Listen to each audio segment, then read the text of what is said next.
જૈન સાથી મિત્રો, તો કેમ છો તમે? અને હું આશા એવી રાખું કે તમે મસ્ત હશો અને મજામાં હશો અને મસ્ત એવી તૈયારી કરતા હશો. કારણ કે હમણાં બધા તૈયારીમાં લાગેલા છે અને બધાને સપનું છે, ખબર છે ને તમને, પોલીસ કોન્સ્ટેબલ બનવાનું, વર્દી પહેરવાનું સપનું છે. એટલે પોતપોતાની તૈયારી કરતા હશે અને તમે કહેતા હશો કે તમે કેમ છો. તો હું તો એકદમ મસ્ત મજામાં અને ખુશમાં છું. તમારે બી એવી રીતના રહેવાનું અને મસ્ત એવી તૈયારી કરતા રહો. કારણ કે હમણાં થોડા દિવસોમાં, એટલે મહિના 2 મહિનામાં તમારી એક્ઝામ આવી જશે એટલે સીધા તમારે એક્ઝામમાં જવું પડશે અને મીંડા ટપકા કરવું પડશે. મીંડા ટપકા તમે કેટલા કોન્ફિડન્સથી કર્યા, કેટલું આવડ્યું, એના પર તમારો આખું મેરિટ બનશે. પછી ખબર પડશે કે મારા કેટલા માર્ક આવ્યા, કેટલા માઇનસ થઈ ગયા. એટલે એના કરતાં હમણાં તમારો જે બી ડાઉટ છે એ તમે બધો ક્લિયર કરી લો. કે તમને લાગે છે કે મારાથી ટપકા જલ્દી નહીં થતા, કે આ નહીં થતું, કે તૈયારી નહીં થતી બરાબર, પછી આમાં મારે લોચો પડે છે, ગણિતમાં નહીં આવડતું, મેથ્સમાં નહીં આવડતું, રિઝનિંગમાં નહીં આવડતું, એ બધું તમે હમણાં ક્લિયર કરી લો. પછી કેવું, પરીક્ષા આપ્યા પછી તમે એકબીજાને વાત શેર કરતા રહો કે મારે આવી ભૂલ થઈ ગઈ, મારે આવું થઈ ગયું, મારાથી આટલી ભૂલ થઈ ગઈ, એના માટે હું રહી ગયો, બાકી આવી જતો. એના કરતાં તમે પહેલાંથી જ ચેતી જાઓ અને તમારો ડાઉટ જે બી હોય એ ક્લિયર કરી લો.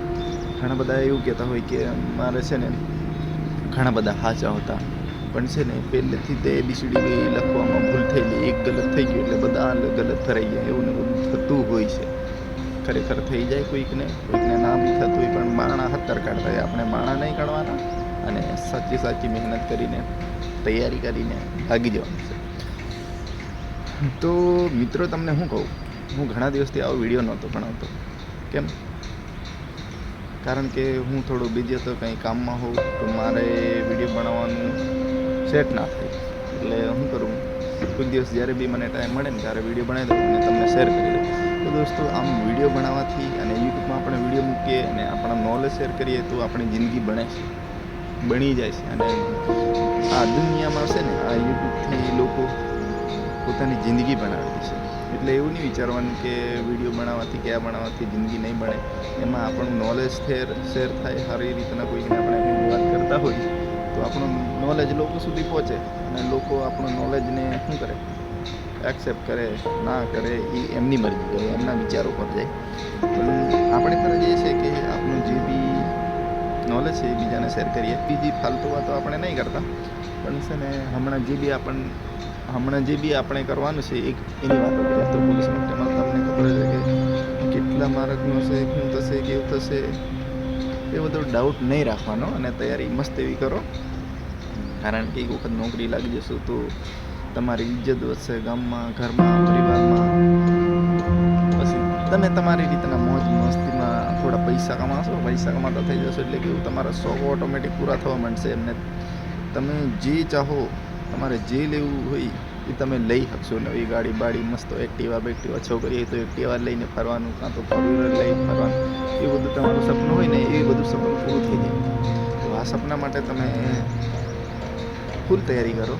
અને હું આશા એ રાખું કે તમે તૈયારી સારી રીતના કરો. અને સારી રીતના એટલે કે તમે ખાલી ખોટા નહીં, લોકોને દેખાડવા માટે નહીં, તમારા ભવિષ્ય માટે ને તમારી એક સીટ માટે ને તમારી વર્દી માટે તૈયારી કરો. એવું કહું છું. સાંભળ્યા મારી વાતને? સાંભળીએ ને? તો એ રીતને તૈયાર કરો અને એકબીજાને દેખીને મોટિવેશન થવાનું છે. બીજા કેવું દેખાવ માટે આ કરતાં એવું નહીં કરવાનું. આપણે તૈયારી કરવું છે તો પાકી, નહીં કરવું તો પછી છોડી દેવાનું. ખાલી ખોટું આવું પૈસા બગાડ નહીં કરવાનું. કમ્પ્લીટ પરફેક્ટ તૈયારી કરો અને લાગી જાઓ. એ જ હું આશા રાખું. સમજી ગયા મારી વાતને? એટલે મારો વિડીયો કોઈ દિવસ આવશે અને આ વિડીયોને જેટલું બને એટલું એકબીજાને શેર કરવાનું, બીજા દોસ્તોને પહોંચાડવાનું. કારણ કે એકબીજાના સપોર્ટ કરશો તો તમે જિંદગીમાં આગળ વધશો ને તમારો મિત્રો આગળ વધશે. તો એવી રીતના બધા સાથે મળીને કામ કરીશું ને તો આપણા ફ્રેન્ડોમાં, આપણા સર્કલમાં, ગામમાં, પરિવારોમાં કોઈ ભૂખ્યું તરસ્યું ગરીબ ના રહે. સમજી ગયા મારી વાતને? એટલે જ્યારે બી તમને મોકો મળે ત્યારે આવી મહેનત કરતું રહેવાનું, આવું સપોર્ટ કરતું રહેવાનું અને આવા મોટિવેશન વિડીયો તમારા માટે બનાવતો રહીશ. અને હંમેશા મારી યુટ્યુબ ચેનલ તમારા માટે અપડેટ રહેશે, વિડીયો મળતા રહેશે.